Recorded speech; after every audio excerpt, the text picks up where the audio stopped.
Good evening. Good evening. How's it going? Going good. Been a busy. Oh, good lord. Been a busy few days. When is my life never busy?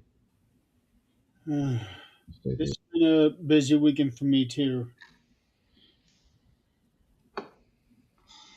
So we're planning on coming on last night, and apologize. I had some computer issues last night. My computer decided to freeze up and not work right. Tried rebooting it twice, didn't come up. Shut down last night. Got back on today. It booted right up. Moved some stuff around. Did some work. So hopefully hopefully that'll fix it for a while. And your video keeps freezing. Of course it does. Yeah. Your audio is fine, but your video is freezing. But that's okay. We can make do with that. Yeah, I've got my cheaper headset in tonight so it doesn't hear all the background noise that it's through the house. Well, whatever works. Okay, let's see here. So tonight we are going to be reviewing Elimination Chamber from last night. Um, Decent show. What wasn't a great show, but it wasn't a bad show either. I didn't think. I enjoyed this one.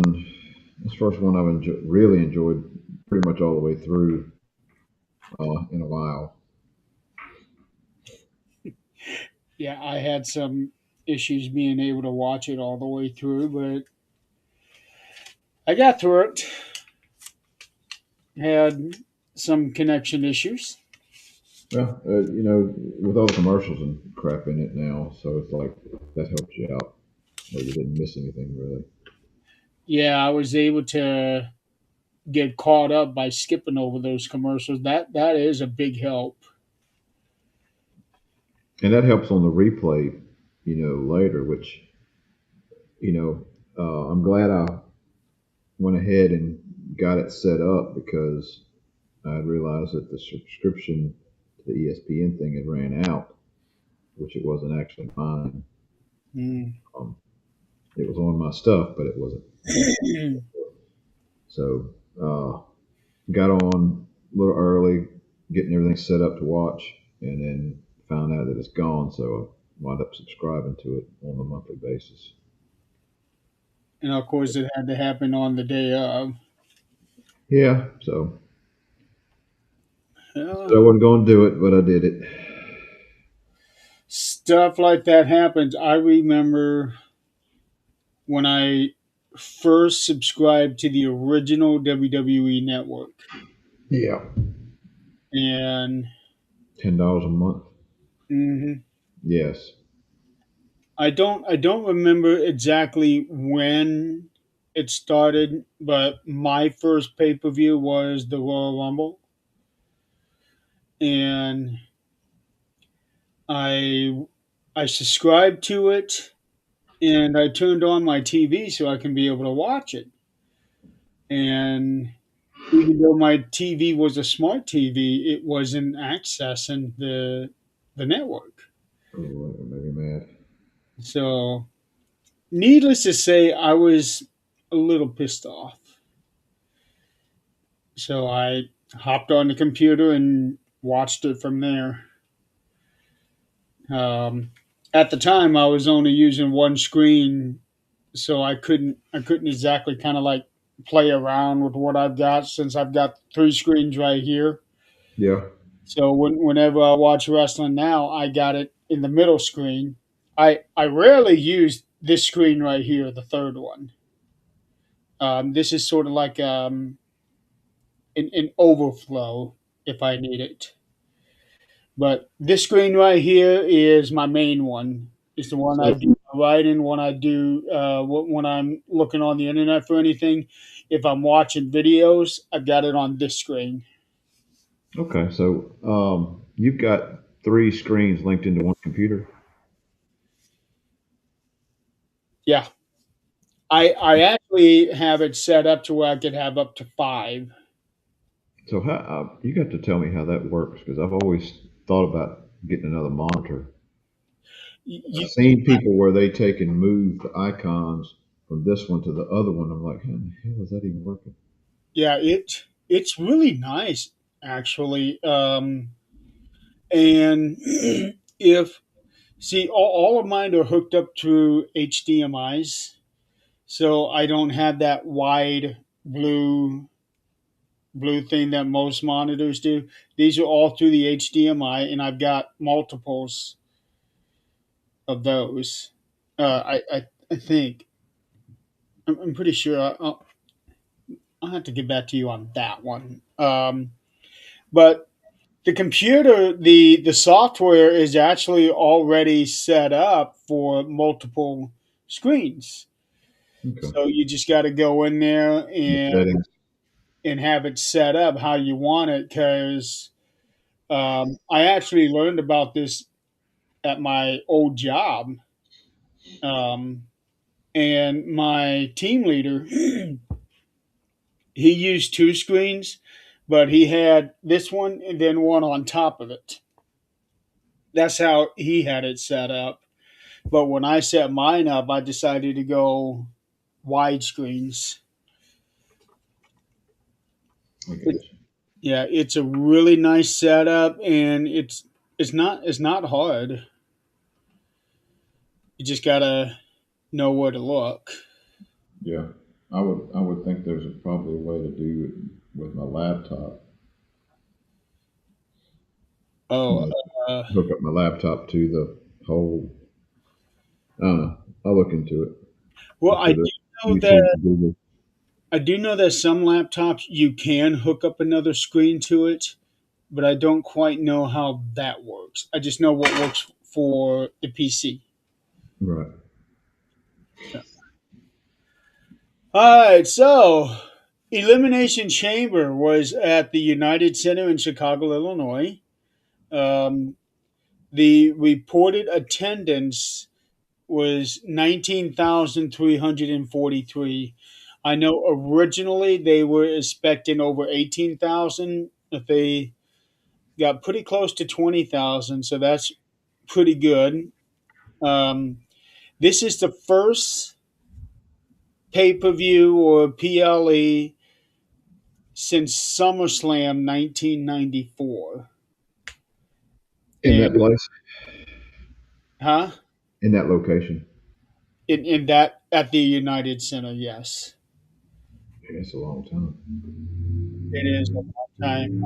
They had been to the other places there in Chicago. So my guess, the reason that they went to the United Center this time is because of CM Punk. Um, it it actually makes perfect sense anyway. Um, because I remember SummerSlam '94 so clearly. It was a lot of people don't consider that to be a good pay per view, but to me, it's one of the more memorable ones for the time because like they had Undertaker versus Undertaker, they had Brett and Owen inside the steel cage, one of the rare steel cage matches that didn't involve blood. It was the return of the British Bulldog. They had Tatanka turning heel on Lex Luger and joining up with Ted DiBiase. And then they had the severe mismatch of Mabel versus Jeff Jarrett.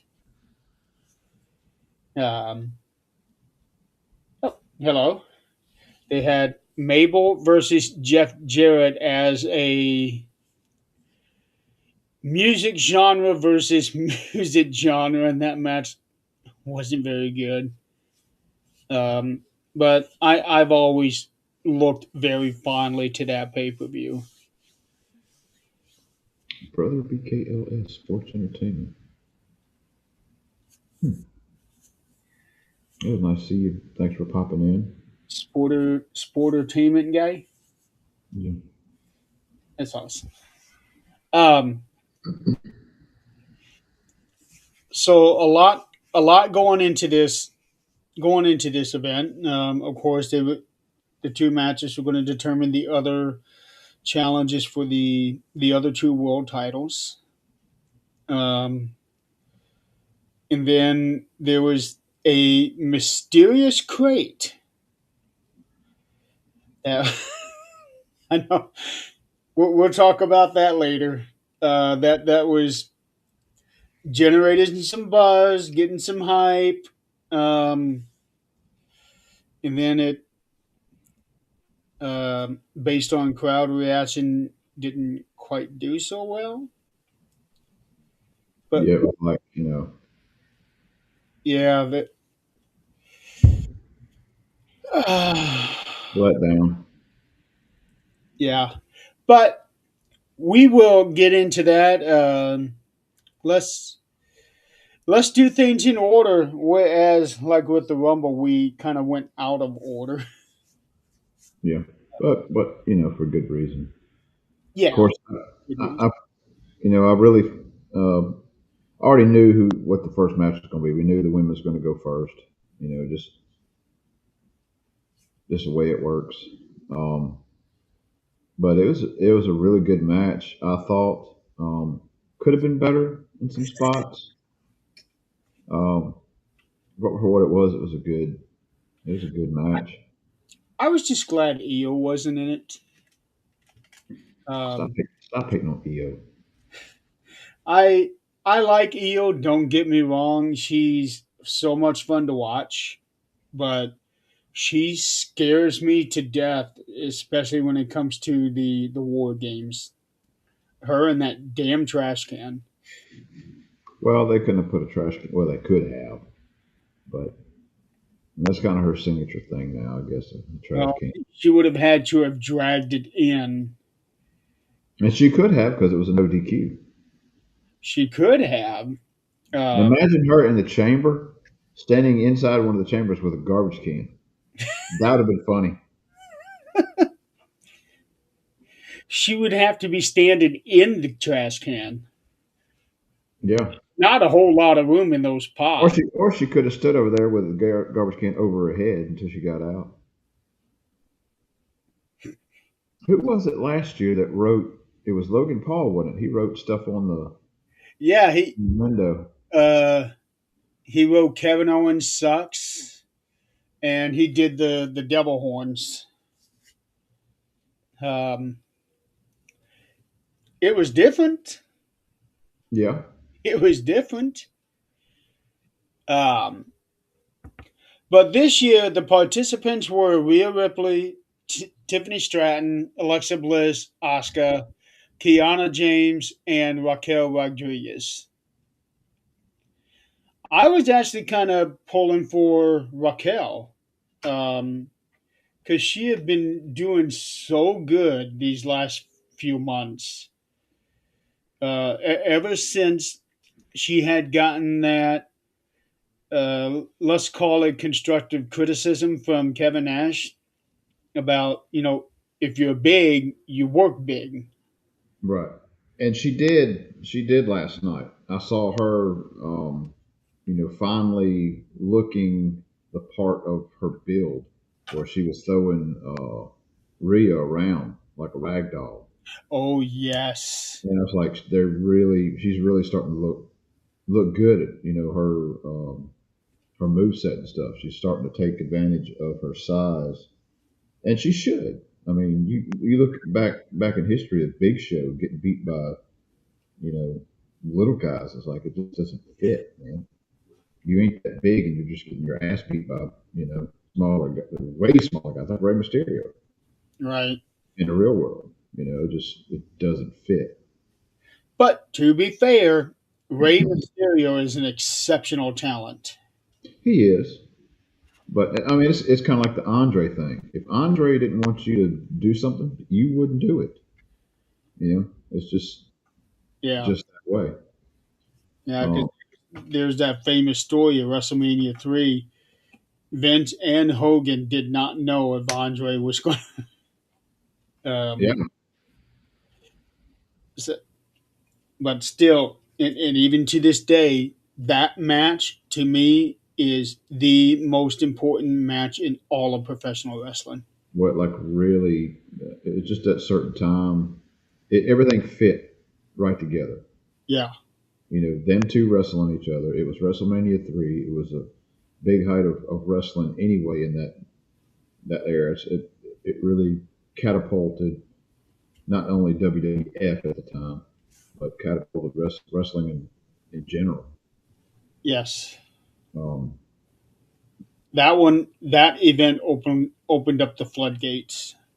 right. I mean, everybody was watching that like it was a you know Mike Tyson you know um, heavyweight championship match. I mean, I remember on Sports Machine, it was a little sports program on Sunday nights right after the news that came on and talked about stuff the day, and it was actually on that. And I was like, wow, it's like wrestling's on. I'm trying to remember. I want to say that Or box like came Sports on Machine. Thursday nights when I was a kid. I think it was Thursday nights. Or it might have been Wednesday because I remember Tuesday was always basketball, but I think boxing was Wednesday or Thursday when I was. I'm already yawning. Um, so yeah, I was kind of pulling for Raquel for this match. I know. You said Rhea, and Rhea makes all the sense in the world. If it were me, if I wanted to win, it would have been Alexa. But I just know that's not storyline realistic. With Io and Rhea just losing the titles, it's like, they're Rhea's going to wind up winning the chamber just because she's the best fit for Jade. I knew, even though I would liked Roxanne to win, not Roxanne, Raquel to win. I knew that wasn't going to be a. It was a better match for Rhea and Jade. They can build that way up. I Yeah, mean, and and they don't have to do much work to build that up. It's just gonna. Those two personas are just, they're gonna fit perfect. well, they've got 7 weeks. So, with Raquel, being a heel, with Raquel, you know, she would have had to go turn babyface for that to really work. And right now, she's better right now where she's at. She's on her way to turning baby face, mainly because of the manipulations with Liv Morgan. I would like to see her. Uh, like to see her turn. What I can see is Liv beating Stephanie for the title, and then Raquel turning and challenging Liv at Backlash. That would be interesting. I hope they don't take it from Raquel just yet. I hope she keeps it till SummerSlam. You mean Stephanie? Yeah, I mean Stephanie. Who did I say? You said Raquel. No, no. I hope they let her keep it till SummerSlam. Let's see. Was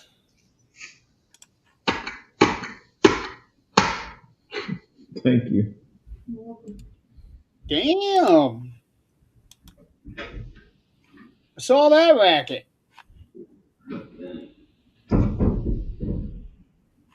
So let's see. Was Stephanie? No, she was not. No, she wasn't even on the main roster yet. That was my. Oh my God, load this space. Let's see. Stand and deliver. My awesome wife bringing me dinner. So Stephanie was still in NXT last year, so she wasn't even on the main roster and didn't get into WrestleMania. So yeah, I can understand if Stephanie wins because that'd be a huge moment for her. Um, so Celeste they stretch it out and let's go to SummerSlam and Liv has another opportunity. But to get that opportunity, she would have to win Queen of the Ring because I think they're making that a yearly thing now again. Um, so Liv beats Stephanie at SummerSlam, and then and and Raquel helps her win. Raquel helps Liv win, and then after Liv celebrates, she turns on her so that she can have a title shot. Hmm. That would be fun to watch. That would be it'd be a good little drawn out storyline for that whole set. I Um, hope that they can draw it out because it seems like these days they have a hard time with few exceptions.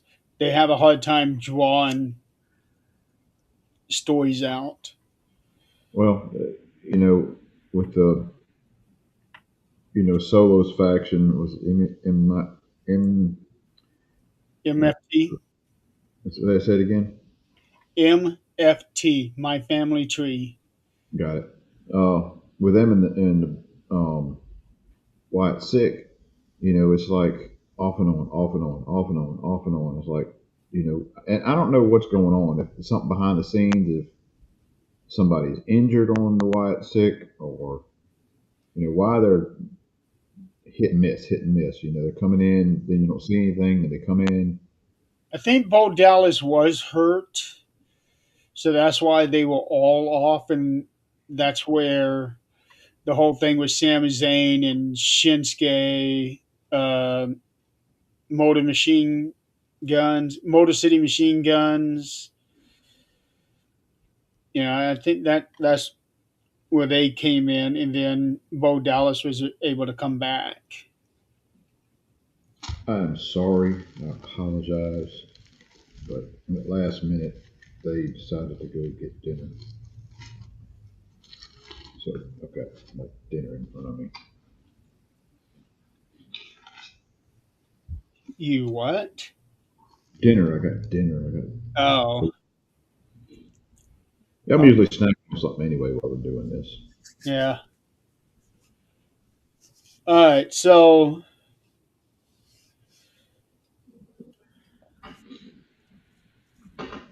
I was surprised that Alexa was the first one eliminated. I was too. I don't know why. I don't know what they're doing with her.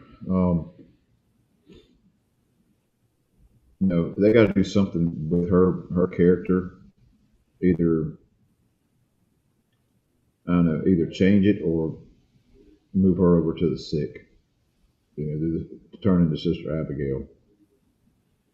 I wish they'd hurry up and do it because right now she's just What in match.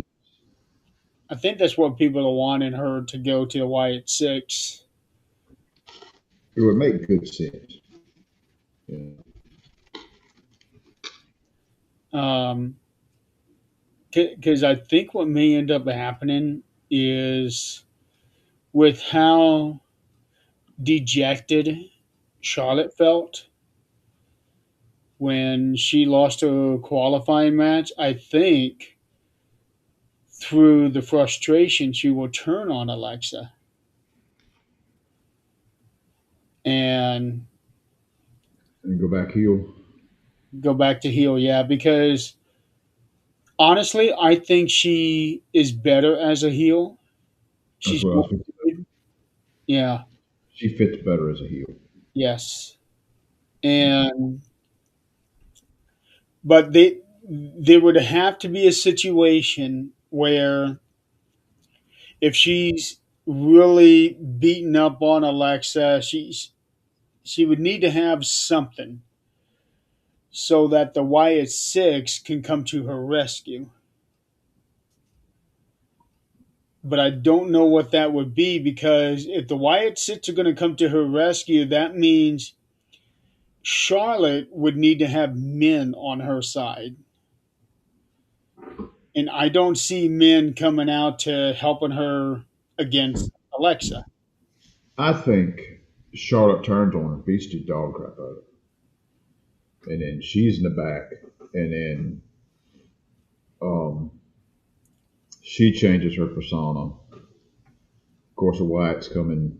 I can see Wyatt's coming and talking to her, and then she flips a switch, and it just goes after Charlotte in a match, Yeah. and it's a very very dark match. Uh, kind of like the Mountain Dew thing they did that time, Oh, that one. right? Um, and she she flips that switch and goes Hey, like really really dark with it, and then joins up with the because they don't need the faction versus Charlotte and a bunch of guys. They can just have them in the background talking with her and getting her to change up, and then go after Charlotte herself.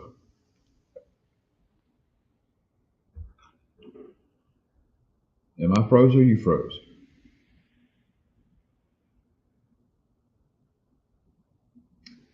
I don't know if it's me or Jeremy. Apparently Jeremy's offline. Well, anyway, maybe he'll be back in a second. He froze. Yeah, I appreciate it. There he is. I'll just fix the message you. Yeah, I don't know what happened. My screen just blacked out on me. Yeah, I was sitting there talking and I didn't hear a response, and I looked over and I was like, oh shit, he's froze up. Yeah, I was actually trying to get your attention. Well, all I saw was a frozen screen with you just staring at it. Oh, so I was okay. Well, on my end, everything just blacked out. My screen blacked out. You were doing your thing, and I I thought, thought it was me. okay. And then all of a sudden, a second screen came up under my name, and I thought, okay, this is odd. So I left the studio and came back, and now everything seems to be okay. I hope. Cool. You got a sticks boy? Yep, that is Chuck. Actually met him back when Myth or Mysteries was on Thursday nights, and Okay. then he kind of migrated a little bit to some of the other shows on the network. So good to see you.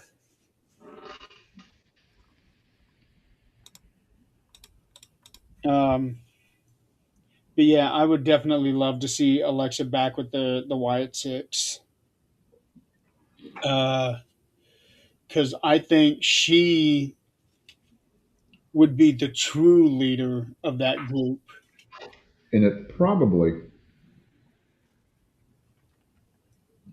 why it's been delayed so much with that is because the six have not been, regular TV all the time.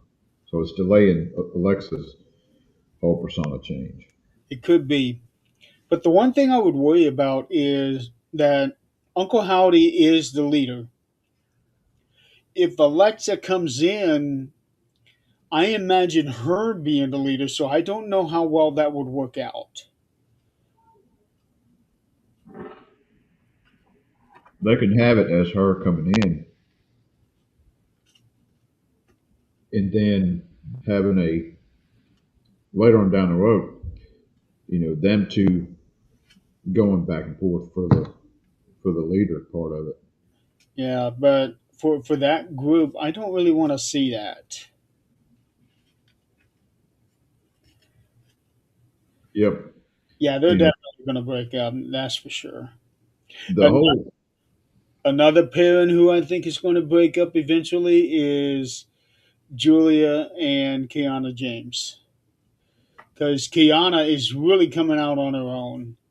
Um, she opened up a lot of eyes at the Rumble,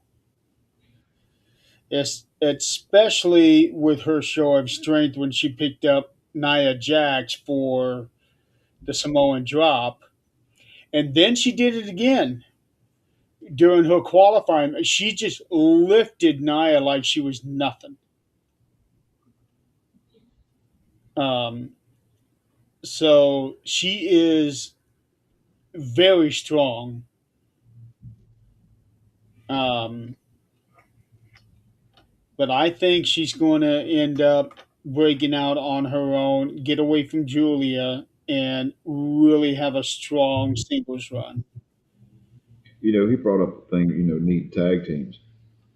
You know, I wish we had it like we had it in the '80s, because in the '80s you had all kind of tag teams. I miss those days about having the Killer Bees and the Rockers and Yeah, but that the was all men. There was hardly any female team. I remember they had the Glamour Girls with Leilani Kai and Judy Martin. I remember them having the Jumping Bomb Angels, but that's really it that I can recall. yeah. I'm just talking in general as far as tag teams. You don't have that many as you did back in the '80s. Right.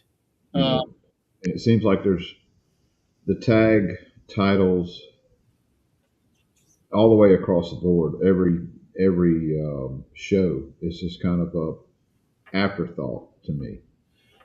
it is, and a lot of that has to do with Vince because for whatever reason he suddenly got turned off by tag teams. Like a Survivor Series, the first two Survivor Series, they had five teams versus five teams, 10 on 10. I really enjoyed that. In fact, just the other day, somebody had, yes, Glow. No, no, not Ivy Glow. It was, it was Wow. Um, Women Wrestling. Now, Ivy came from Glow.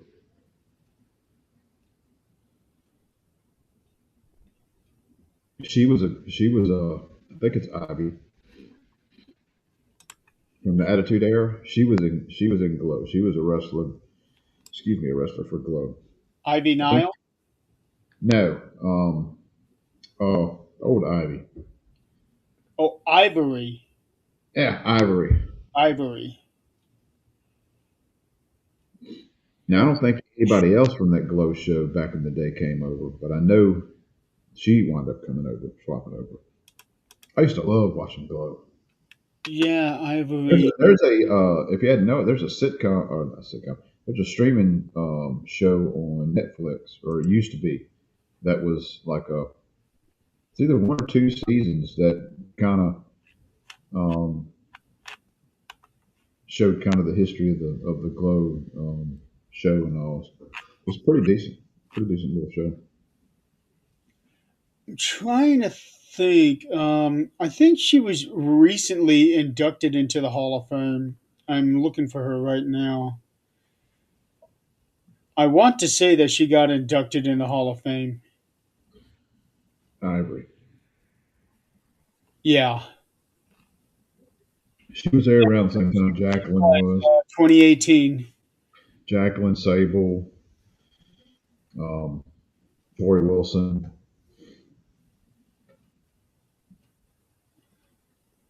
Molly Holly was there too. Boy, was fun to watch. Who was? Huh? Who was fun to watch? Tori Wilson. Oh yeah, It was this is simply from the male point of view, but when you had Tori Wilson and Sable, not Sable, Stacy Keebler, sure. those two, yeah,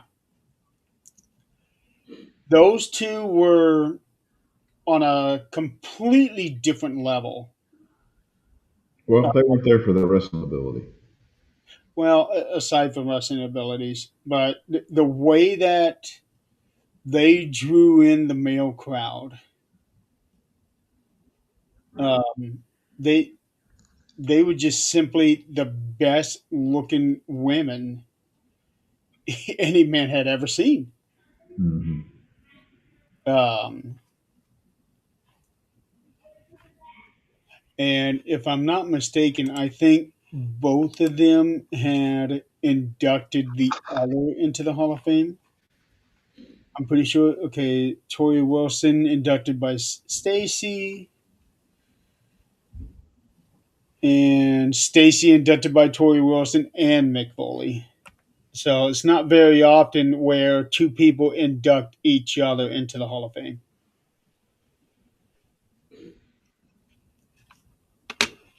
Um, Yeah, and now, for me at least, Maxine Dupree is up on that level, um, like Stacy and Tori. When you look at beautiful women. Now that's not to say all the others are not. They are, but for me, it's like they are that next level. Does that make any sense? hmm. Yeah. Like Kiana James is, well, she's just talented all the way around. Um, is another one I've got my eye on. She's in Who, NXT. who's Fallon, that? Yeah, I she, think of. she's a part of Fatal Attraction in NXT. She is with JC Jane, who's the NXT Women's Champion. Fallon is the Women's Speed Champion right now. Okay. But yeah, seeing. Oh no, no, that was Raquel who was throwing Rhea around. But Kiana made a real good had a real good showing, I thought, and I thought it was a good choice to have her as one of the two to start the match off. Um, And maybe they had her stay in there to help boost her a little bit instead of just being the first one to get pinned. You but know, I actually thought Tiffany would be the first one to get pinned. really. I did, yeah. But I'm going to be honest. Out of the six, Tiffany is my least favorite. Um, to me, she is still that same character for the most part as what she was last year. And we talked about how for us she was getting stale Right. because of the whole Tiffy time, the like the entitlement Barbie thing, and it was really hard to tell if It's she run its was course. baby face because she kept running away from people. Yeah, it's run its course. It's kind of like, I hate to say it, it's kind of like Cody. Cody, I think it's kind of run its course. His character, he needs to change up. He needs Yes, to heal. He needs to go heal. he yes he badly needs it. Um, I would welcome it. I would love it if he turns it. He's got the look of a heel, And but maybe not full on heel. Just start being, just start cut corners. Some of your matches and stuff. like what Steve Austin did, Yeah, that Steve Austin was, that could work. you know, Austin was a fan favorite, but he's a freaking, he's one of those where babyface or heel doesn't matter. It's like him and Taker. It don't matter. People are gonna like it regardless. I don't Yeah, think Cody got that though. I don't think he fits in that bill. No, but then again, nobody can really. Austin was truly one of a kind, um, but a lot of that was also because of Vince, uh, Well, and it was also a representation of the time because before that, like in the music genre, they were going from rock and roll, pop to grunge and heavy metal and emo. Um, so people's attitudes started to change. It's like, don't tell me what to do. I'm going to do whatever the hell I want. And that was Austin. And the I'll same tell thing with DX. you, I don't know, we're way off subject of what we're actually talking about here, Yeah, what uh, else is new? but pivotal things in wrestling, like big things. We talked about Andre and Hogan. That was huge, huge at the time. Andre and Hogan. Yeah, Andre and Hogan. I What I thought say? I thought you said Andre and Cody. No, Andre and Hogan. When they wrestled, it was huge, huge thing, pivotal thing to change wrestling. And another one would be Hogan's turn to NWO. That's huge. Yeah, it was. To me, another one has got controversy behind it, but the Montreal Screwjob. To me, that changed McMahon's character into this, you know, heel character. That Um, Mr. McMahon was born out of that. right, and he smart enough businessman to know it's like I can make a lot of money by people hating me. He had to be talked into it, though. And man, it was. And then when you get Stone Cold in there, I mean, the McMahon and Stone Cold feud that went on for years, man, it was some of the best stuff. Best stuff. Yeah, you can always go to the exact moment when there is that major shift in professional wrestling. Hmm. Um, I know we've had a lot of big moments the last couple of years, but nothing that really changed. We thought that with Cena turning heel, it would there would be another major shift, but that didn't last. But to be fair, if they had done this years ago, then that would have been another major shift. Well, But because of how limited their time was with John, because he had 10 months before he was going to retire, that was nowhere near long enough in order for the heel turn build that. to have the effect it needed to. I agree. Um, Yeah. last year was just kind of weird with that whole thing.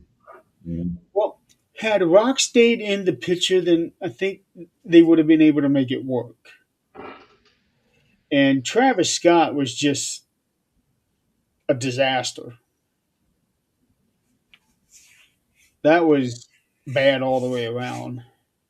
Yeah, that shouldn't even been. That shouldn't have been there. Um, Yeah. I hope this WrestleMania they don't bring any. Let me say not any. Don't bring in some of these entertainment people that don't know what the heck they're doing in the ring. Jelly Roll's an exception because I mean he's actually you know Oh, he trained every day for a that. lot of training Yeah. as opposed to somebody just coming in the ring and having your 5 second you know popularity thing. Yeah. Well, the last three celebrities that came in, no, four: Jelly Roll, Bad Bunny, Logan Paul, Logan Paul is an exception. Yeah, but Logan Paul came in as a celebrity, but he, You know, like him or hate him, he's very good at what he does in the yes, ring. and Now, now I that did he is notice he's, he is full time now. He's there every week, and that's what he needs. and I didn't see him doing a whole lot of crazy, crazy stuff at Elimination Chamber. Um, but we'll get into that. You know, I got a few things to say about that whole men's chamber match. Yeah, we do. Uh, we got to get back into the women's. We're 47 minutes and we haven't even gotten past the first match yet. Yeah, just start talking about who was in it. I know. So, um, Tiffany Stratton got bloodied up a little bit there at the Yeah, end. it was very noticeable. You know, because when I saw a little bit of blood, I was like, "Well, we got a little bit of blood here." You know, like, oh, she caught something. She caught a fist or something. Yeah, I'm trying to remember how it happened. I didn't catch it. You had to tell me about that because I didn't know about it until after the match was over. Um, What was it? She caught a move in the face, and I don't remember. Oh, I know what it was. Oh, what it was.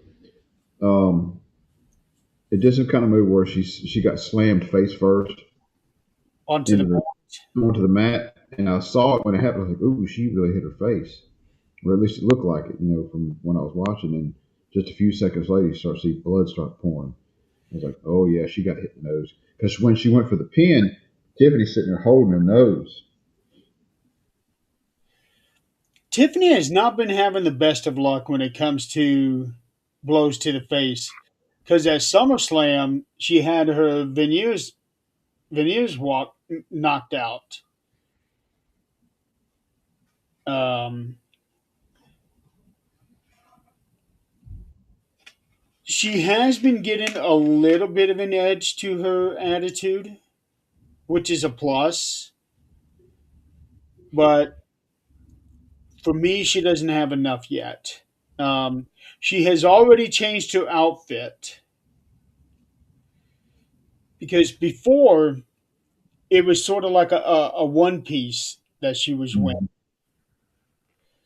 And that one piece to me made it look like that she was much thicker than what she actually is. So now with this new gear that she's wearing, she's showing more of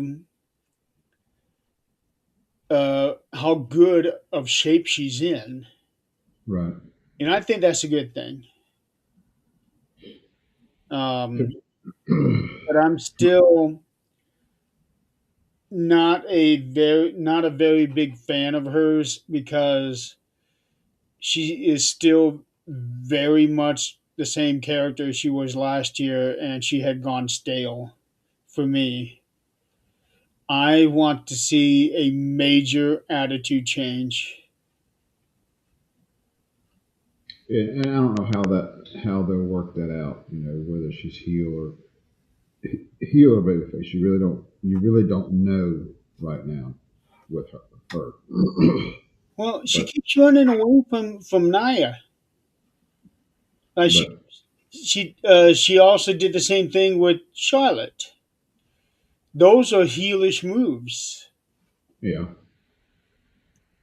I I want to think see her in your face, ready to brawl.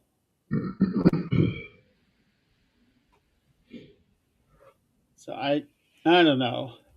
Um, but yeah, Sticks. You're right. The women's chambers women match went just like everyone thought it would. mhm. With it. And it just makes more sense to me. I don't know if you caught this earlier, but Rhea's just a better fit for Jade. And I Yeah, wouldn't be surprised if Jade keeps the title. Um, I hope she loses it, because I don't think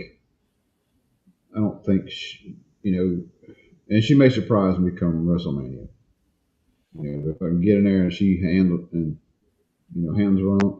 her own in there, and not botching stuff and missing That's moves and all like. with Rhea. And I'm hoping that she's taking this time of not really wrestling on TV But to training, hone her skills. Yeah, I hope she's doing a lot of training to make herself better. Um, I hope so too, because Rhea's basically going to be carrying that entire match. yeah, Um, if she doesn't, yeah, but admittedly, Jade has gotten better. She's got the character down. she's got the character. She needs a little. She's gotten a lot better on the mic. She has. She's Yeah, got better on the mic. Now we just need to see what she can do in the ring. right. Uh, She's a type that she's a type that they should have done. If she, I guess because of her skill set that's not quite there yet, um, right. they could have done a Goldberg type thing with her.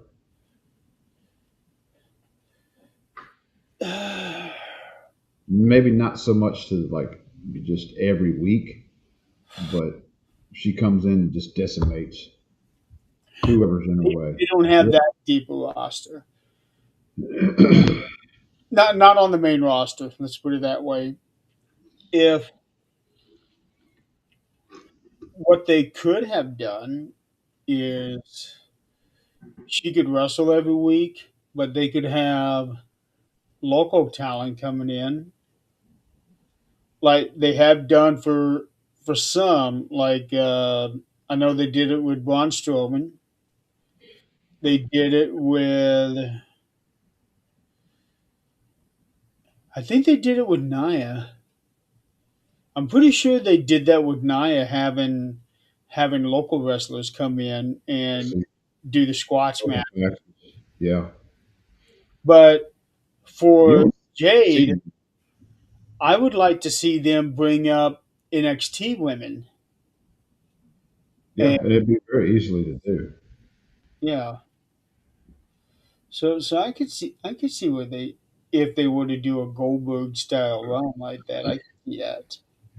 If they were going to do it, they should have already done it before. Um, Yeah, they should have already done it. it wouldn't make sense to do it now. Yeah, because now that she's a champion, champions don't do uh, jobber matches. No, Um, what about that double pin that's by? the first time I saw that. That was good Yeah, first time you seen a double pin like that? in the Elimination Chamber. Oh, okay. Uh I mean, Andre used to do it all the time. he did. Yeah, In handicap matches, he'd pin both the guys. yeah. Hell, there've been many times where it's Andre versus three guys. Yeah, yeah. In this day and time, with shows the way they are, jobbers is a lost art on the major stuff. You still have to have them in Yeah, the indies and all. I miss those days, um, because it gave the main stars a chance to really showcase themselves. Right, and back in the day, watching Mid South, that's what it was for the most part. It was your big stars beating up these nobodies, Yeah, until they had like a main event or something big that they had on a card. right. Two, three guys fighting each other, big names. But I remember a guy named Mike Boyette. He was in Mid South for a long time, and he was basically the jobber. And uh, he was getting his ass kicked every freaking week. I remember. Um,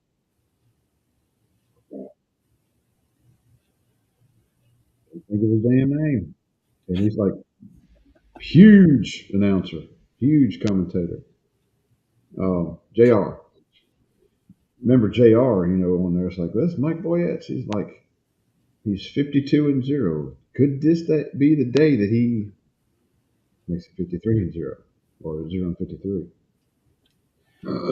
I remember an interview with the Brooklyn Brawler.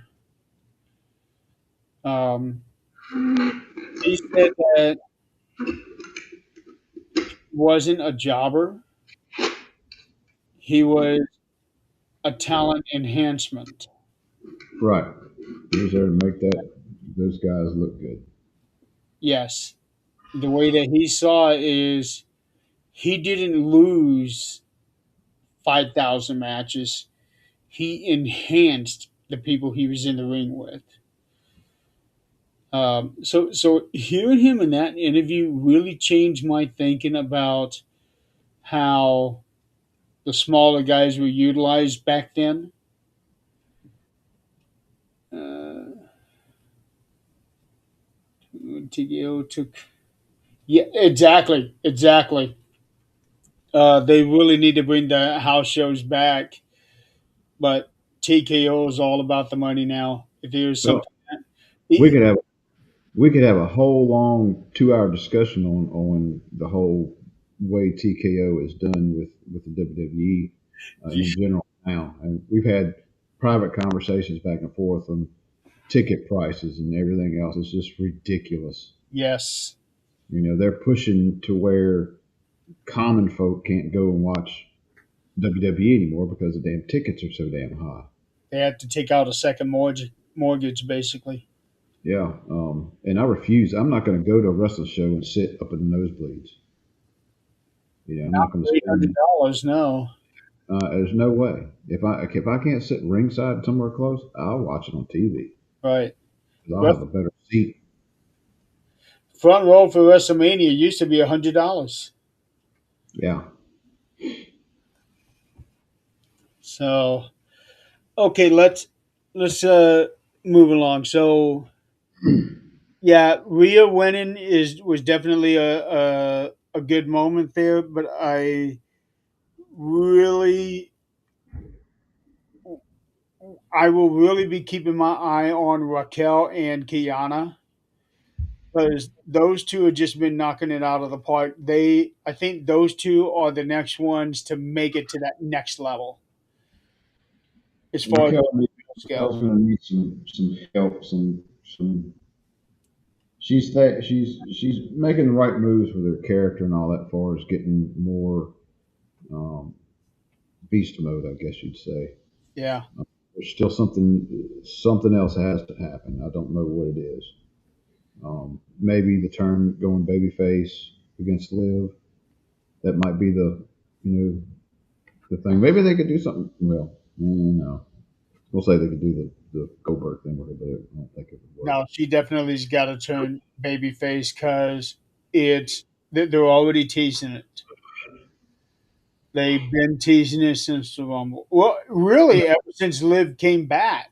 Well, they've been teasing the damn Finn Balor leaving the Judgment Day, and it's finally, I think, getting in that area, It is. especially after the handshake stuff after their match last night. Yep.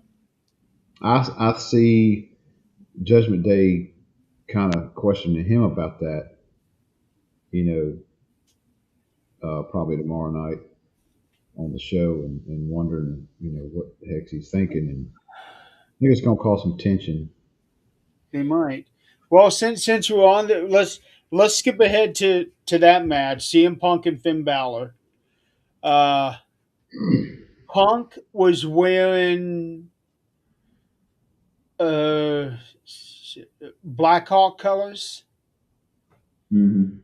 Punk was wearing Blackhawk colors, but Red, red and again, black. he's always he's always got the same colors scheme on his tights for something significant. Where they're at or the date, or, there's always some significance behind the color of his outfit. Well, Chicago Bulls are red and black too, if I'm not mistaken. They are, but the way that his designs were, it was more for the Blackhawks. Um, it was a good match. It wasn't as good as the match that they had. Um, It started off slow to me. yeah. Um, Started off slow, but I mean, it got a lot better the longer they went into it. they were doing a slow burn, and I like slow burn as long as you don't take it too long. Um, Fan got Fan got punked in the face good a couple times. Yeah, yeah. This was during the time when I was playing catch up. You messaged me saying that Punk was bloody. Right when you did that, Finn kicked him in the face. And I was waiting. I saw that. And I was waiting for because there was a period of time when Punk was kicking him in the head, and I kept waiting. I was like, he's going to give him a receipt somewhere, but I don't think he ever did. He every time he kicked him, he was kicking him right in the side of Yeah. the face. Never hit him right straight. And I was like, there's your receipt right there. Give it to him. But Did you watch the post show? I did not. Okay. Punk came out and did an interview with Joe, Big E, and Pete. He had shoe prints marked all over his face.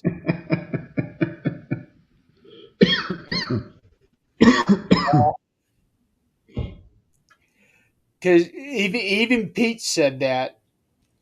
He said, I see that Finn got you in the face good. And Punk was like, which time?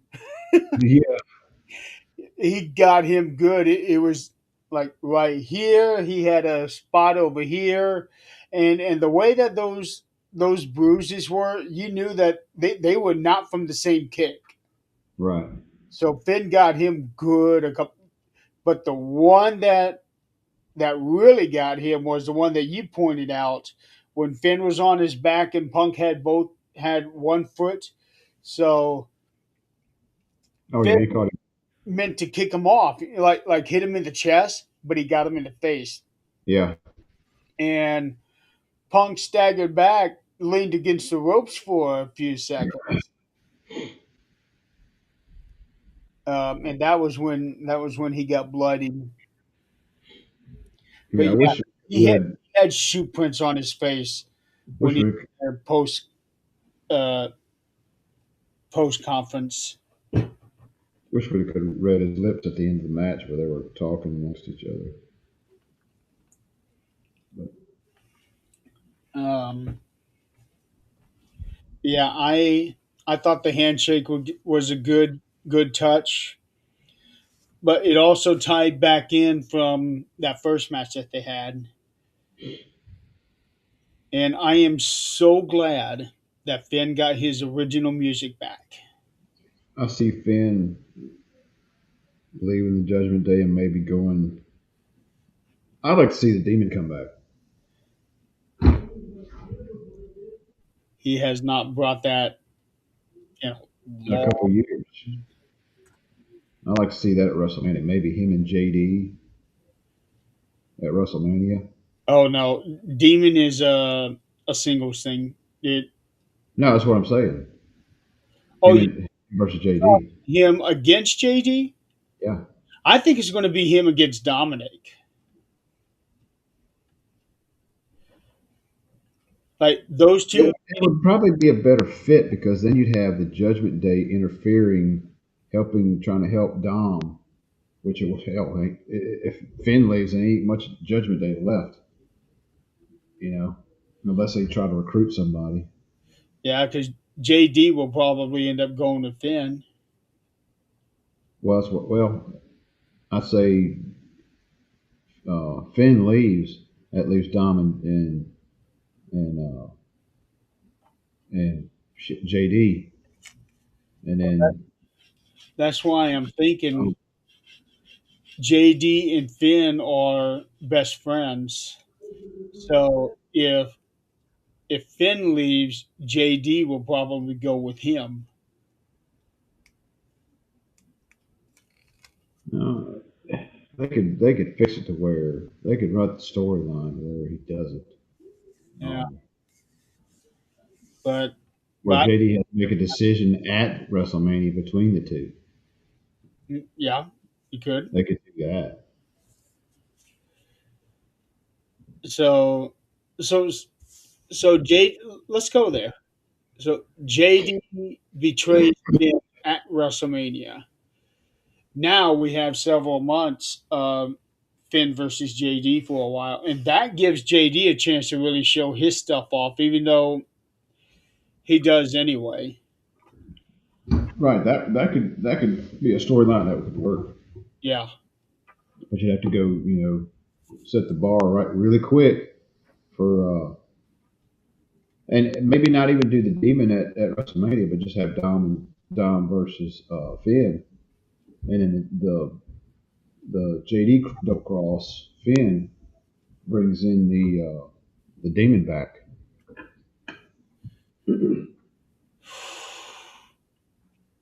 but if he was going to bring the demon back, WrestleMania would be the place to do it. He needs to do it on a larger event, not a smaller one like Backlash. It needs to be a WrestleMania thing.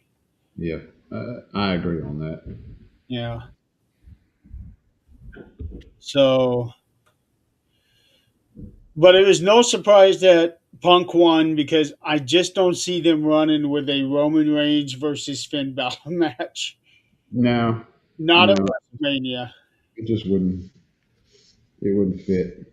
You ain't got enough time to build Finn up, Yeah. to that caliber. And if they're having a hard time now selling matches, they would have an even harder time selling tickets Yeah, for for that. Finn Balor versus Roman Reigns. Punk and Reigns are the top names right now. If they're having problems selling tickets, it's their own damn fault for having them so damn overpriced. Yes. Yes. So I don't. I'll watch from my house. So after Punk wins, he celebrates, and in comes AJ Lee.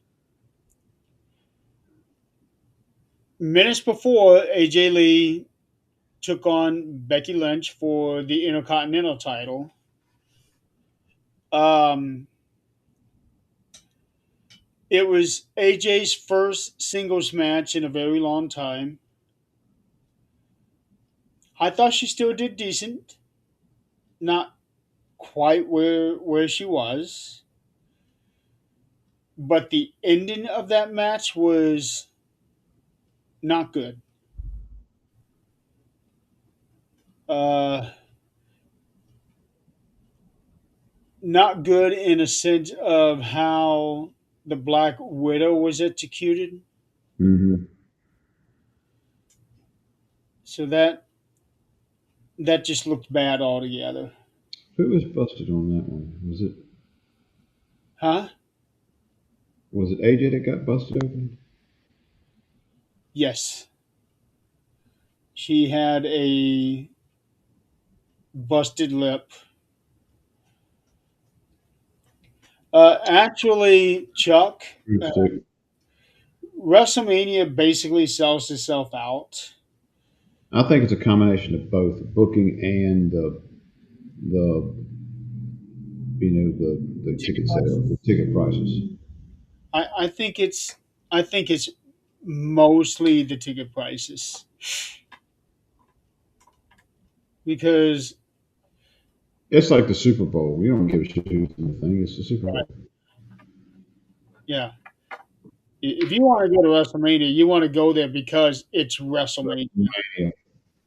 Yeah. I've been fortunate enough to have been to one a very long time ago, but I still went to one. This was before WrestleMania exploded into what it is now. Was it Uh, four? Which one was it?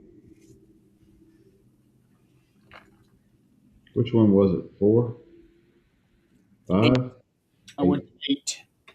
You probably won the lot. Well, you probably won a lot at four. Wait. The, I think those are when the tickets were $100, maybe 200. I don't know. I just know that the tickets that we had were $25, and we were way up in the nosebleeds.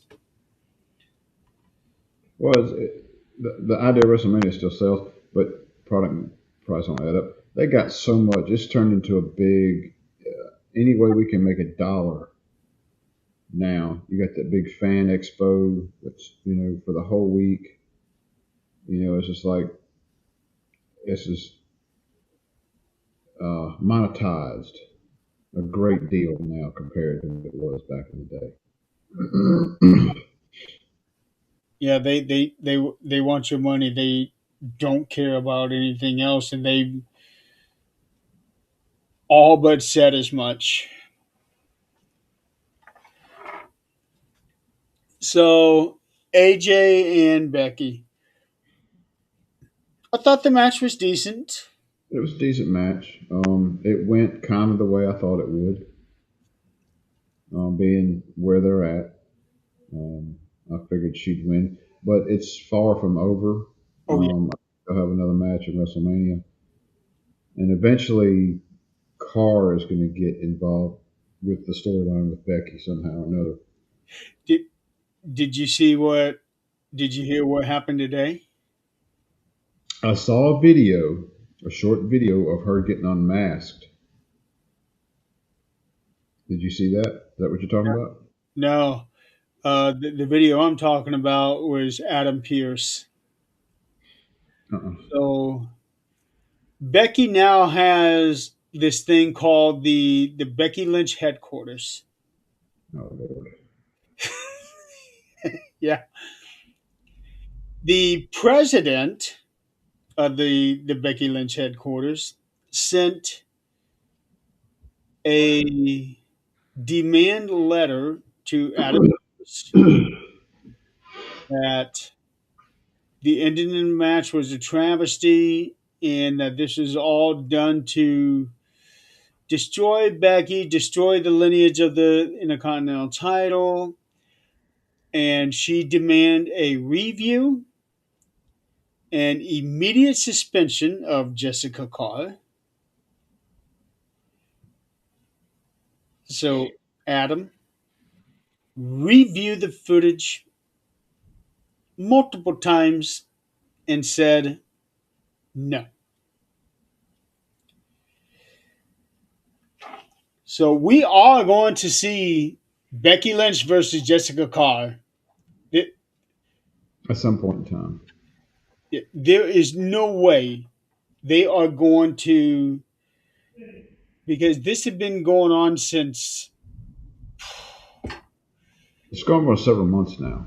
yeah, uh, First thing I noticed when Becky was in the ring, I looked over in the corner like, ah, it's Jessica Carr again. mhm. um, I like that she kicked Jessica and knocked her out. And it was right after she kicked her that I lost my connection. No, it's just starting to get good. Oh, let's talk about that a little bit. Where Jessica gets knocked down, and then gets, uh, I guess, kicked, whatever. When she's already down. I was like, my God, how long can you go? How long can you fake this? I'm knocked out. I'm the knocked out referee. I mean, good You God, it's asked like me freaking about that. minutes. It's like 5 freaking minutes. I mean, come on. Me about that. And during that time, AJ puts the Black Widow on her correctly, and Becky taps. Uh, and then for the end of the match, she didn't even have a hold of her Her arm. leg. Her Becky's leg. arm was around her stomach. And she tapped out really quick. with it too.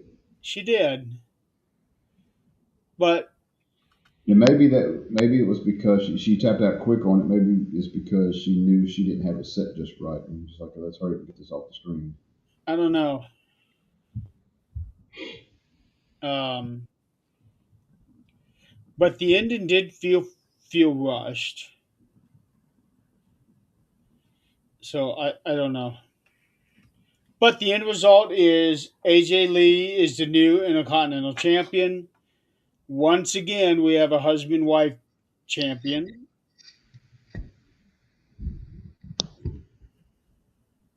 Sorry about that. Yeah. So once again, we have a husband and wife as champions. Um,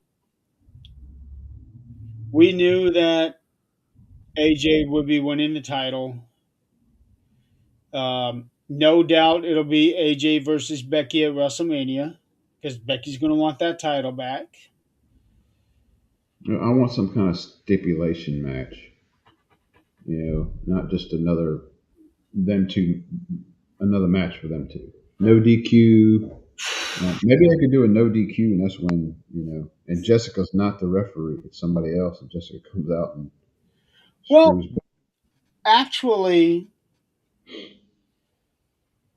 if Becky wins the title back, I think I would want Jessica to be the referee because then that would give Becky a chance to gloat that she made Jessica make the right call. You know how like who was it? I think it was Dominic. Dominic made Ray congratulate him and put a title back around his waist. Yeah, I would like to see Becky do that with Jessica, and then Becky just continues to get in her face over and over and over and over and does not let go until Jessica, knock shit out of her. yes, and that sets up the match between those two.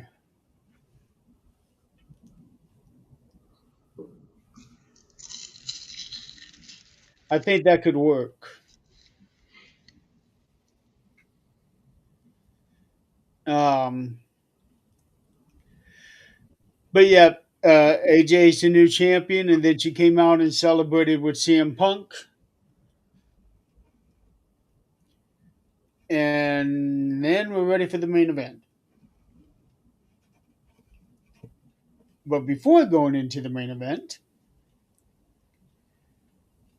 let's talk about that mysterious crate. Let's talk about it for just a little bit. Just a little bit. All the big hype and all that, this mysterious crate being on Raw and then SmackDown and Raw and SmackDown and then over in Germany is just like something's big. It's gonna be something big. I figured it's gonna be a wrestler coming in, somebody big, monumental, and they open it up and it's I don't even know his name, and I don't think anybody else, nobody else did either in the arena because they were like, "Hmm, who is this?" Mhm. Um, they brought him in. They brought him in the wrong way. Uh, I think they should have done it on a regular show and not a PLE. If we build him and hype him up.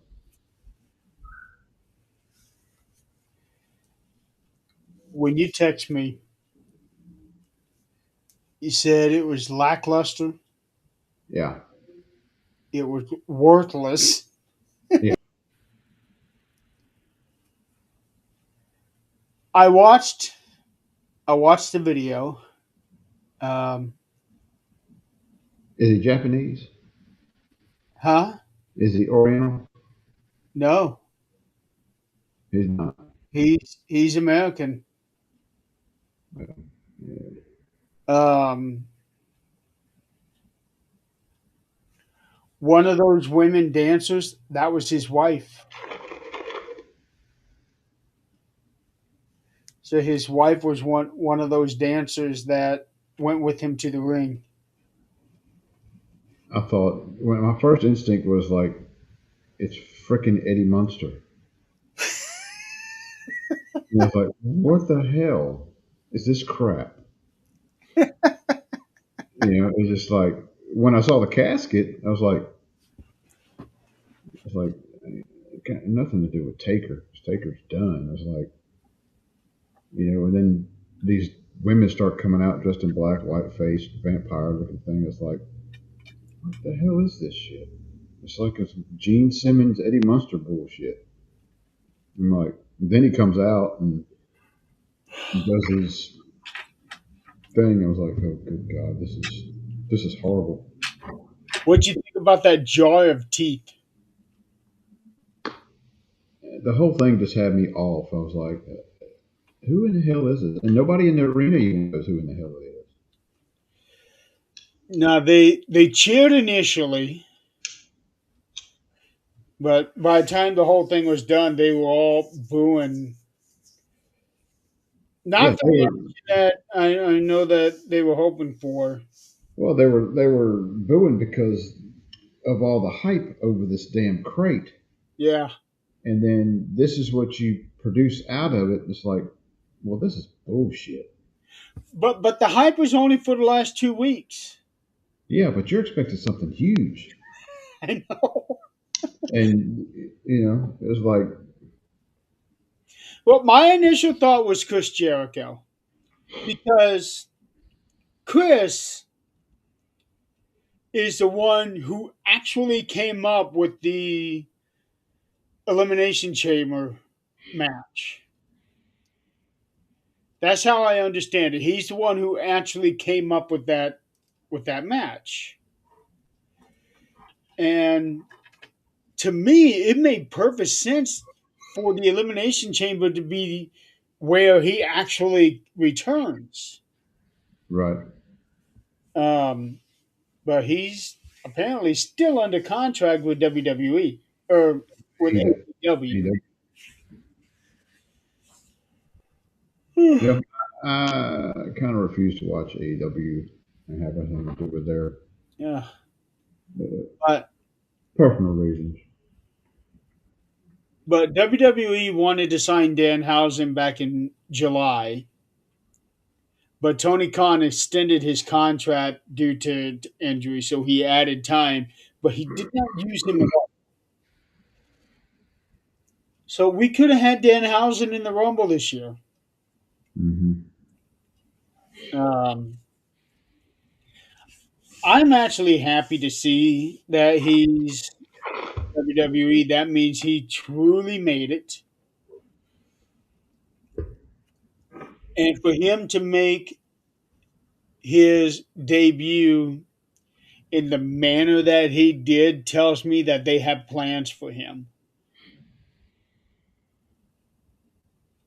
Yeah, it'll take a good. It's going to take a lot of build up for him on the show. I see him having a similar run that Hurricane had. I like the hurricane. There's a hurricane coming.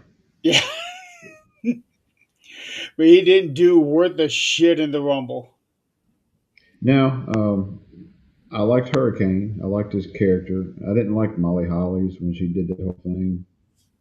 Um, I I see kind of like. I kind of along like. the same lines of that. Do what? I see Danhausen along the same lines as that. He's going to be a comedic wrestler, have some has some nice moments, but I think that he will have some wins over some big names simply because they underestimated him. He's like a Mr. Iguana. He's Yeah, there for entertainment only. he's going to be that guy that you don't see coming, even though he's right there in your face. But I'm actually excited for him. One, he made it, He made it to the biggest stage of them all. Um, some people are actually calling for Danhausen versus Kit Wilson at WrestleMania. I'm pretty sure that's not going to happen, but Well, it I'll would. say this: in less than 2 years, he'll be gone. Danhausen? Yep, in less than 2 years, he'll be gone from WWE. I don't They'll know. cut, they'll cut him. Well, they do 3-year contracts. Okay, I'll give him 3 years. Yeah, They'll cut him after this first contract. Then but let's give him a chance. I think he'll surprise a lot of people. I have to look him up on YouTube and watch some of his matches to get a good. I'll do my research on him and say that and see if he can win me over with what he does in the ring. But I'm excited for him. I've seen pictures. I have not actually seen him wrestle, so I don't know how good he is in the ring, if he is at all. But if he wasn't good in the ring, they He wouldn't probably be there. wouldn't have signed him. Yeah, he wouldn't be there. He'd be in NXT at most. That was a discussion that Chris and I were having. Um, I think he's got his character down packed that he doesn't need to be in NXT because he's already fully established. It's bad when you get old if you gotta have glasses to see up front close. And his after having the kind of gimmick that he's had for the last several years, I just don't see how he'd be able to do any other gimmick. But Yeah, I'm kind of looking at him now. Actually, a picture of him and Sting together. okay. Um, All right, so we are an hour and a half in. Let's get to the main event. So the men's elimination chamber was Cody Rhodes, Randy Orton, Logan Paul, LA Knight, Trick Williams, and Javon Evans. Now, originally, Jay Uso was in there, and he got injured the night before. So now Logan Paul has taken his place. But the original plan, supposedly, was that Bronson Reed was supposed to be in. He was supposed to have won that match, but he tore his tricep in that match. Um, and I know a lot of people weren't happy about Jay being in there. Um, it a lot of people had just turned on Jay practically on the internet. In the crowd, they're all yeeting every time. yeah. I like Heat, but I don't like the run it backs. Well, To you know, run it when I back is run its course. when I first started watching it, I had to watch it on a streaming service that somebody was sharing. Um, but anyway, that's how I get to watch SmackDown now because I don't have USA. So I'm watching it, and the Jay Uso thing had already happened. So they're talking about it, him being in the hospital, blah blah blah. And I started doing the math. I'm like, okay, they had to do an audible after Bronson got hurt during the match. Jay had to wind up, pinning and winning that match, and now they don't want Jay in there, so they're faking an injury with him to put somebody else in the lineup there. And I got to thinking, I was like, well, if they're doing that, then Well, whoever they put in there is not going to be the winner.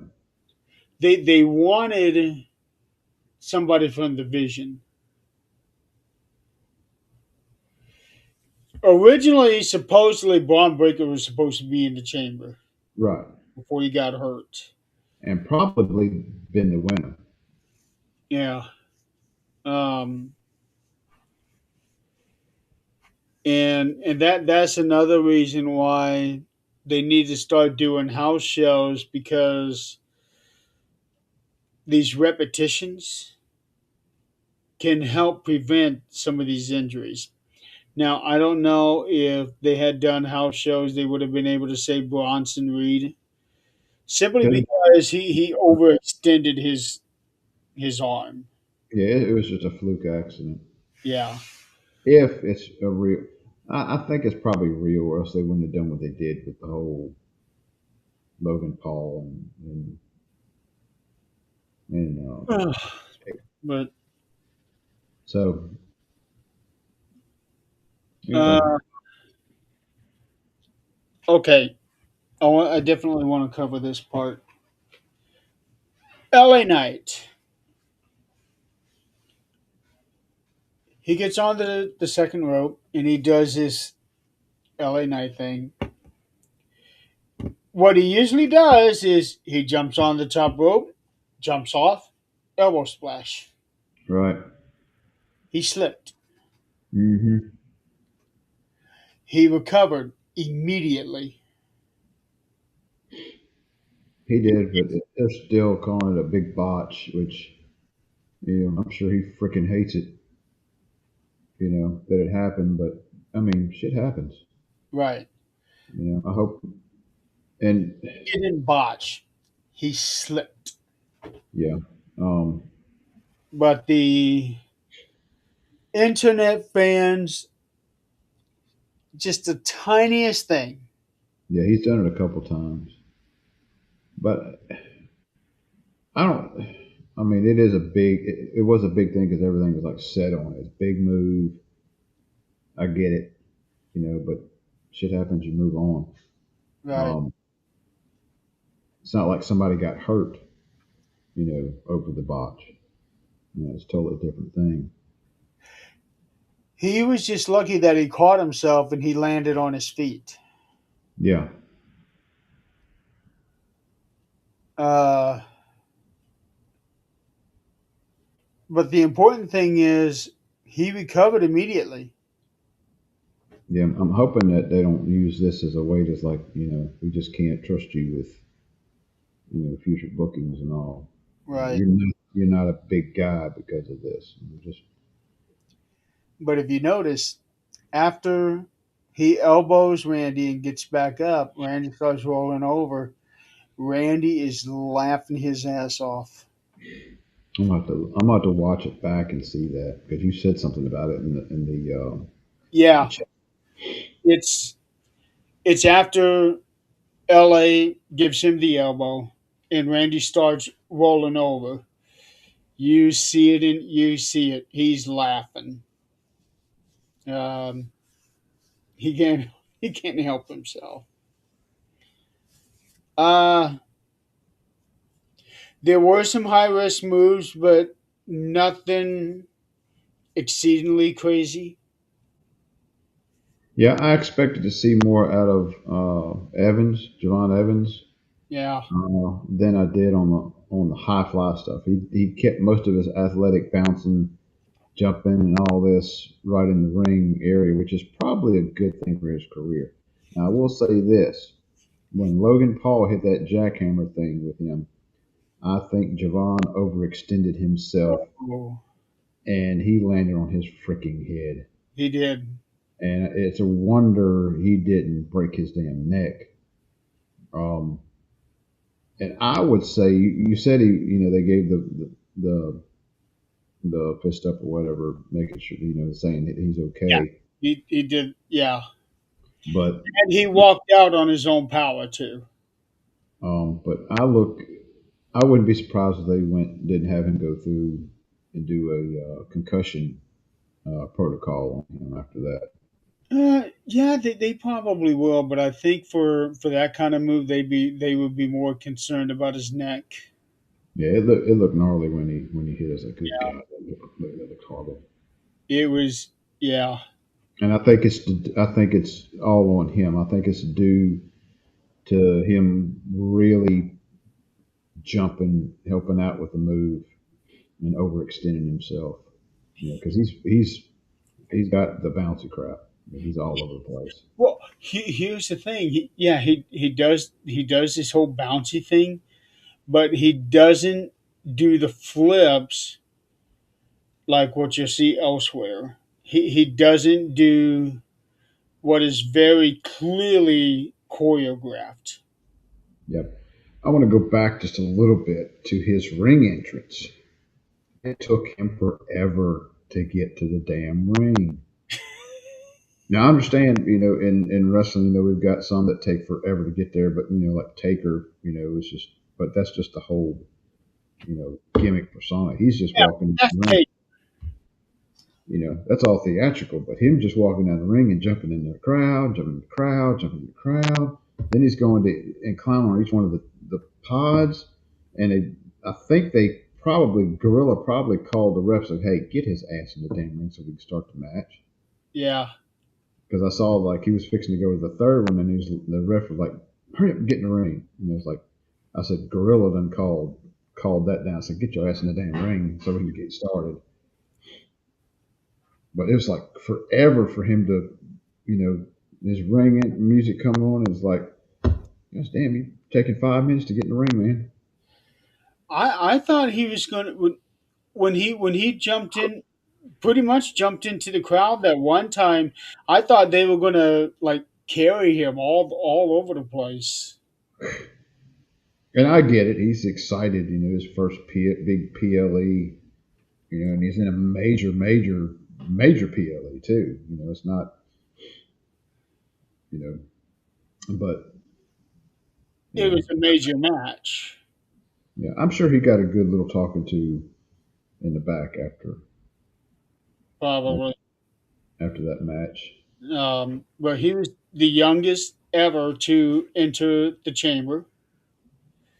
And Michael had mentioned that Javon wasn't even born the first time they had that match. Right. So, I think he's got a big future if he can keep himself from keep from injuring himself. yeah. Um,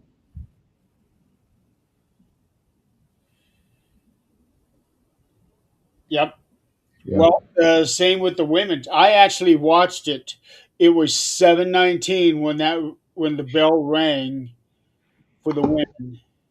Well, if you go back, let me pull this up. All right, the women's elimination was 24, 24 even. AJ Becky was 1540, CM Punk 2025, and then the men's was 25-20. So you got 20, 40, 69, 60, 70, 70 69, 79, 84, 84, 20, 5 45. minutes of wrestling. Yeah, 84, 45 on a 3 hour show. Less than an hour and a half. Uh, It was 3 hours, wasn't it? yeah, about 3 hours, So you got 3 hour show and you got not even an hour and a half of wrestling. which is actually better than what it usually is. It's actually put better. Um, I like that they're giving these matches so much time, but I also like the little matches, the small ones, Hmm. the ones that last 3 minutes or 4 minutes or five. Well, you get your old, 80s and 90s, or late 80s Yeah. views that had 15, 20 matches on the card. Hmm. I didn't realize until I started watching some of those old shows how many matches were in the shows. When we started doing reviews on some of them, I was like, good God. It's like now it's like 6 matches at most. And that's And WrestleMania or yeah, SummerSlam. yeah, they're doing 10, 12 matches. Now we have, well, this one here is four matches. Yeah, Almost four matches, but most of the others, if they're not Survivor Series or SummerSlam or WrestleMania, they're four matches, five matches. Um, Seth Rollins made his return. yeah. That and the way that whole ending went, the way that whole ending went, it was kind of uh, expected, I guess, because I was sitting there looking at and watching the match. And I was like, when because I didn't know for sure that the door was still open when Trick got pinned. He was really, really selling the injury thing. It was like he didn't get hurt by anything. He's faking. He's faking the injury. He said to delay him getting out so that somebody can come in. It's like it's going to be the mask guy. Sure enough, he comes in there. Right. They get him out, unmask him, and they're hollering and like, "Who in the hell are you?"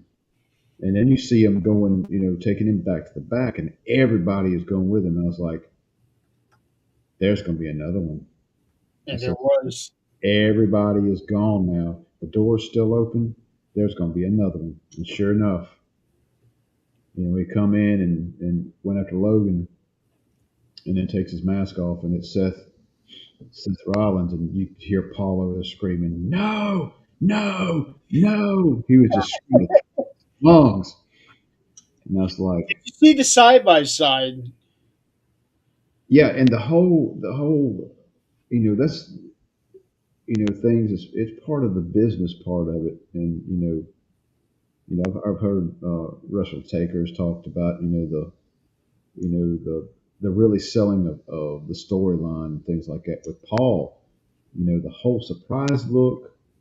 The whole scream at top as long that sells that story so good. Oh, he is better than any actor in Hollywood. Oh yeah, oh yeah. Um, and that's part part of the part of that I like. I saw in the women's match, um, or was it SmackDown? It may have been SmackDown. I was watching. It's two female wrestlers. She's got purple hair. Who is that? The guy that what? Who's the chick that's got purple hair on SmackDown? She's one of the newer ones. She came up from NXT. Anyway, but they were doing a move set, and she was on the top turnbuckle and sitting down, and she got hit, and her eyes, you could see her eyes just really selling in her head, really selling that shot that she took. And I was like, see, that's because you can see it on the camera. It's like that's really selling that art form, that move, other than just taking Well, it. Rhea is good at that with how she does her eyes, but I think a lot of that has to do with the really dark black eyeliners that she wears. Yeah. Um, So her facial expressions for the selling, and also the way that she arches her back a lot. right. She did that last night. Yes, she did. Um, just that whole, you know, but I remember Paul selling, the Roman Reigns thing. Shit, the Roman Reigns selling the Seth Rollins, popping out, and then he leaves. Of course, Logan's out of it. And I was like, all right, we got Cody and Randy left, and you said something about the door is still open. I Yep. was like, here comes Drew. Then, Uh huh.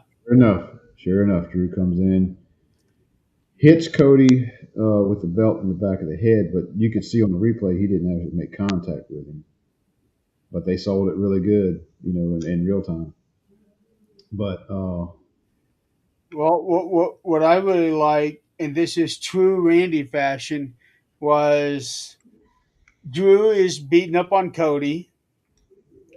So Randy comes and gets Drew, gives him the RKO. Cody grabs him to give him the cutter, the no, the crossroads, Yep. and Randy is egging him on. Get him, get him, get him. As soon as Cody does it, Randy grabs him, and it's all over. Yes. I like the way that whole move set worked out. Yeah. It went smooth, you know. Went smooth, and then you could see Randy towards the end of it. Once he beat Cody, he was kind of look thinking about, and there again selling that whole thing. The little things. Oh, like he was going to console And, him or something? right, and then he backed off, and he backed off and didn't, and it's like that's those little things like that really mean a lot to the storyline. Yeah. Um, so I'm glad he didn't console him and just kind of, whatever. But God, I hope Randy wins. I hope it's bad. Yeah, I hope Randy wins. I don't know what's going to happen with what they got in their minds right now. There's I did see a little piece of something to where they were backstage and Anna Pierce and Drew Regardless. Nick Aldis, they were going back and forth. So Uh, what ended up happening there was during the pre-show, Nick comes out and starts saying, Drew, I gave you chance at the chance at the chance. I gave you the night off. I gave you a chance to I needed you to stay out of this, but you keep sticking your nose in and doing this and that. So now, because you are so worried about facing Cody at WrestleMania, so now this is what we're going to do. So next week on SmackDown, it's going to be Drew versus Cody for the WWE title. really, So we may end up seeing Cody versus Randy at WrestleMania for the title, and not Drew versus Randy. I think it will be. I think they might do a triple threat. Uh, I'm hearing Fatal Four Way minimum. Be those three plus Jacob. That too. Ooh, that would be good. Yeah. And there was also a rumor about Sami Zayn being added into the mix as well. So what if we end up having 6 men in this thing and they do it as a ladder match?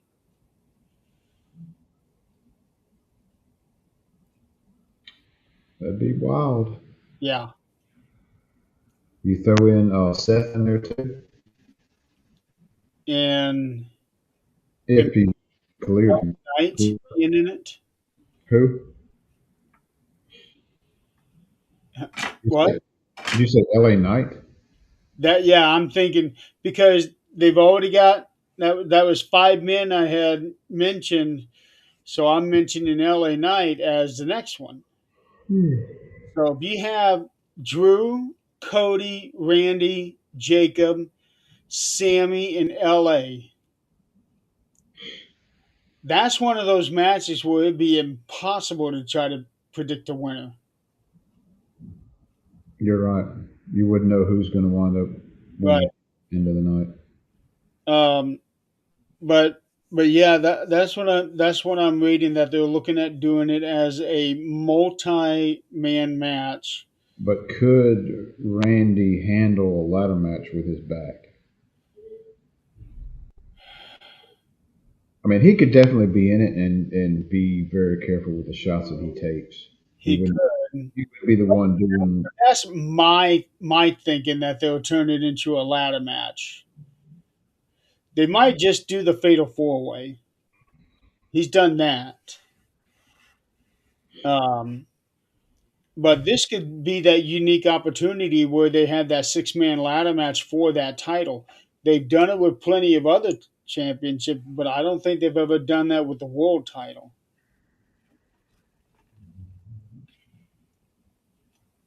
But I would hate to see Randy in a position Yeah, where it's I not want him and whoever. right. I just won the elimination chamber, and now you're basically screwing me out of my one-on-one shot.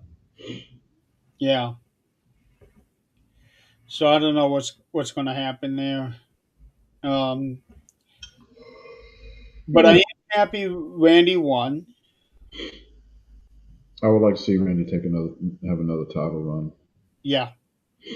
They they'll probably end up doing that so that they can break the tie that he has with Triple H, because it's Randy and Triple H at 14, Ric Flair at 16, though it really should be more, Right.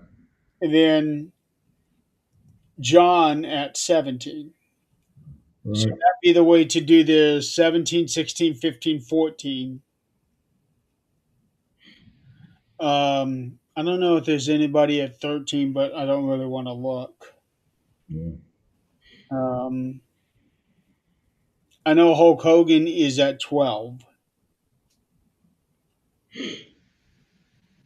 but yeah, I would like to see Randy take number 15. I would have to. I know I'm getting tired. I'm really tired too. I got to work in the morning. I got a bad, busy day tomorrow. So overall, I am going to give this event a B plus. Uh,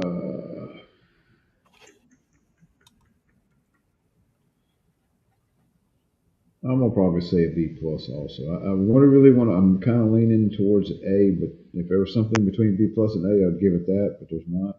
That's what make up one. Well, you got A minus, don't you? Well, one of the reasons I'm going with B plus is Punk and Finn. While it was a good match, it wasn't as good a match as what they had on Raw. The whole Danhausen debut, the finish to AJ and Becky, the two chamber matches were really the two great matches of the night, and as well as they should be with the importance that they are. Yeah. So when I combine all of that together, I give it a B plus. Now I'll say this: the women. Was it who was it? Was it Raquel? Was it Raquel that took somebody through the damn one of the chamber windows?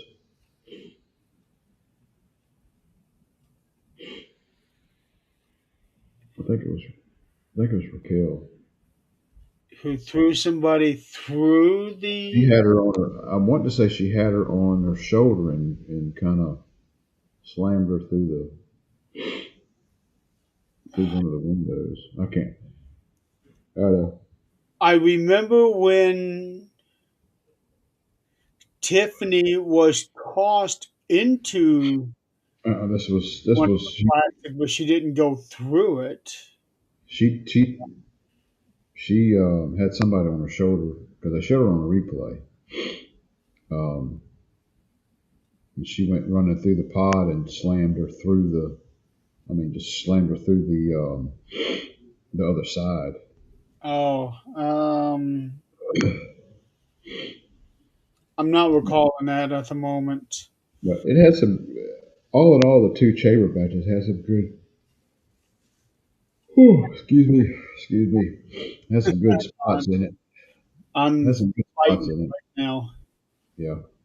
Um, So right now we have four, well, five matches announced. CM Punk versus Roman Reigns, Stephanie Vaquer versus Liv Morgan, Drew McIntyre versus Randy Orton, Jade Cargill versus Rhea Ripley, and then the Brock Lesnar Open Challenge match. I think that's going to be over. That'd be good. Yes. Before we end the show, thing to mention that AJ Styles is now the going to be in the 2026 Hall of Fame. We were Yes. talking about this a few weeks ago, Yes. but we Yeah, all we did because I posed to you if AJ was a headliner. And now we know he's not. Because Stephanie's the headliner. no, they said it was a double headliner. Uh, Cole, I'm Adam not Cole going to said like it. that. I My opinion is whoever the very first person announced to be inducted is the headliner. I think when they do this, Stephanie will end up closing the show. AJ will be the first one inducted in the night. You think? Yeah, AJ will be the opening induction. So you go big, then you go in the middle, and you go big again. Yes, that's what I think. I would say that Taker is probably going to induct him.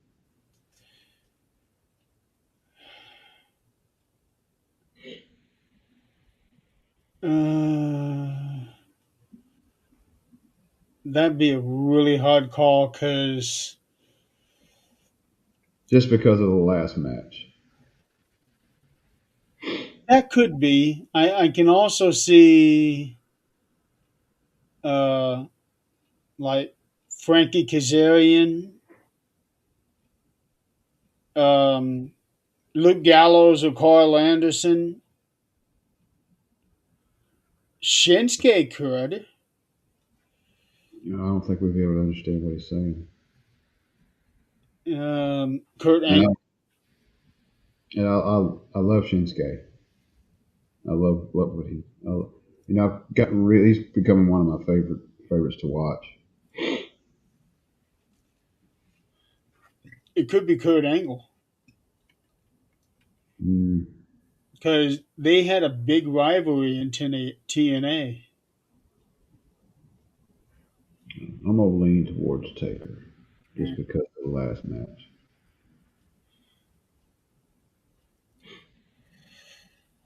Be curious to see who it's going to end up being. But yeah, and you could tell that AJ was not expecting that induction. Yeah. Because soon as Taker said my esteemed honor, oh shit, it's Well, happening now. yeah, we had people coming, uh, on social media saying, stuff when Taker comes to the match and saying, you know, if you see me coming, you're already You're already gone. you're already gone. I was like, and they were talking, there were people were thinking, oh, it's gonna be another match, another match. I was like, no, I wasn't expecting that. Me I too. know, Well, as soon as Undertaker said we have some unfinished business, that was when I knew he was going to announce him for the Hall of Fame. right when Taker showed up on the bike coming down. I was like, he's fixing to induct him in the Hall of Fame, Hmm. or he's announced the induction. Uh, I knew what was going on. But I'm glad he's going in. He has more than earned it just from his WWE tenure alone. I agree. Just from that.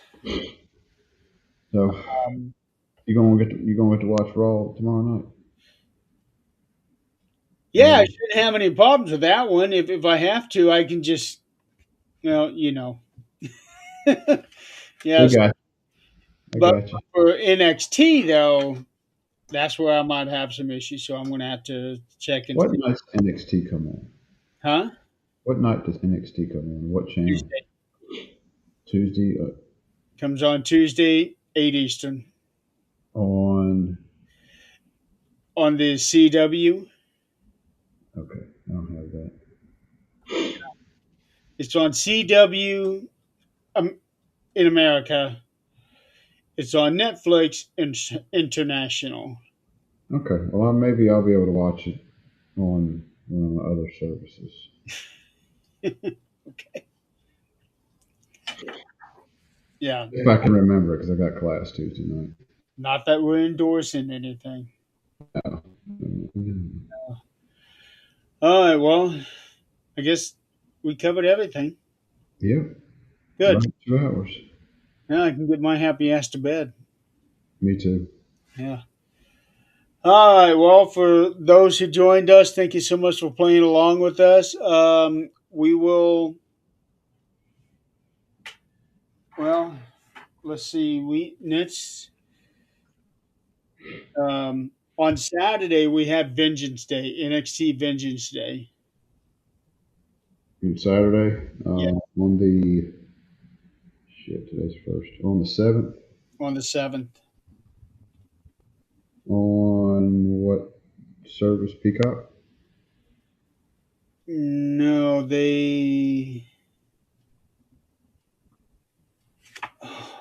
I'll look it up. I'm off Saturday, so as of right now, I'm off Saturday. Actually, yeah, I think yeah they are still on Peacock, but Peacock's about to end. I'm on. I'm off Saturday, so but I work the next 2 days. I work the 8th and the 9th. I work a 48.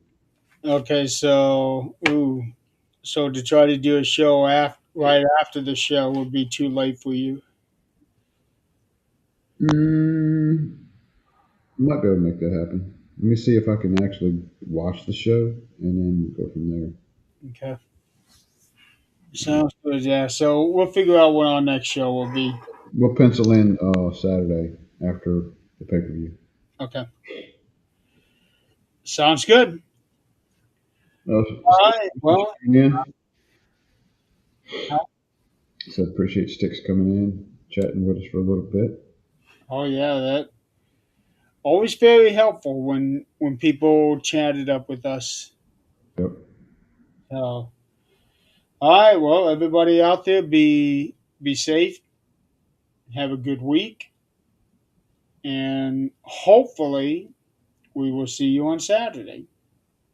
Don't forget to watch the shows this week. Yeah, right. Yeah, we'll see how that goes. All right. Well, you guys have a good night, and we will see you later.